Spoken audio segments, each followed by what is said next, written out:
Good morning everyone, it's Mrs. Randall here, and for our English lesson today we're going to be looking at writing instructions. Before we start, we just need to remember what we need to include when we do any piece of writing.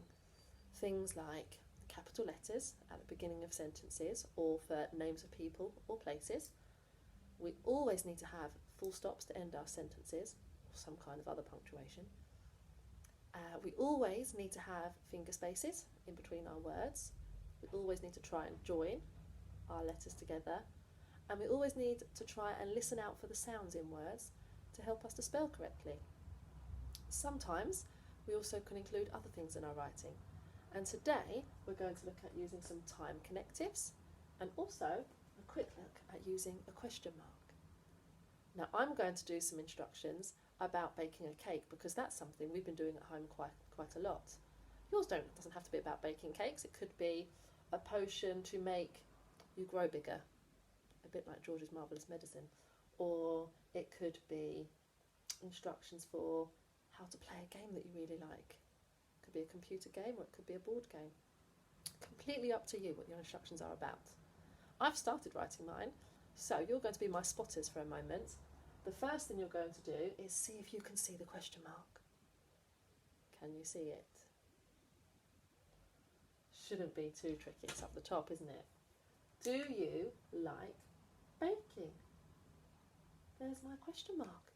I didn't use a full stop because actually that sentence needed an answer. And that answer would be for me, yes. Do you like baking? Read on to find out how to make a delicious Victoria sponge. And then I said there are some other things that we're going to be looking at today, and that's some time words. I've given you one, which is first. Can you spot another?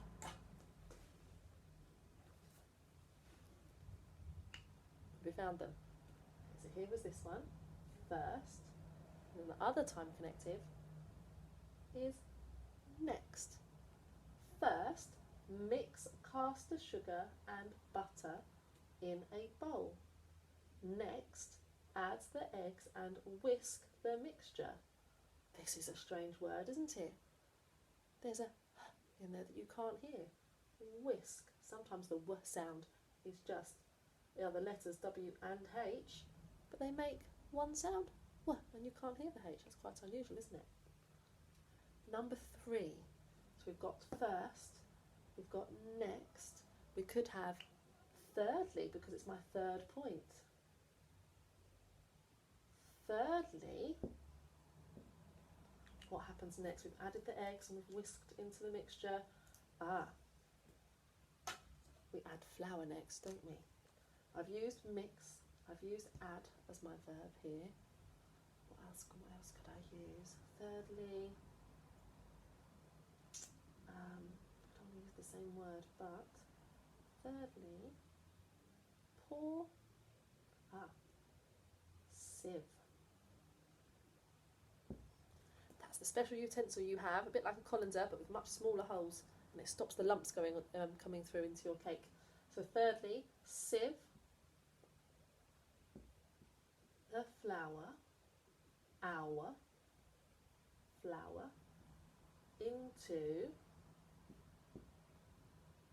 the bowl.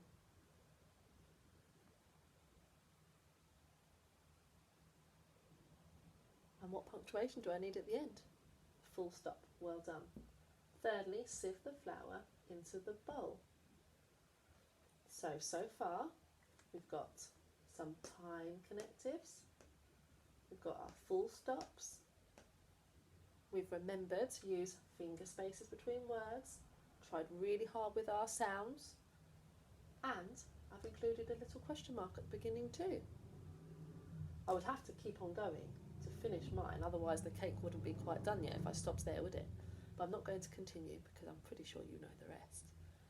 I really would like to see your instructions for whatever it is that you want to tell us how to do. And maybe you'll be teaching someone else to do something. That would be fantastic, wouldn't it? I hope you have a brilliant day. Take care, and I shall see you soon. Goodbye.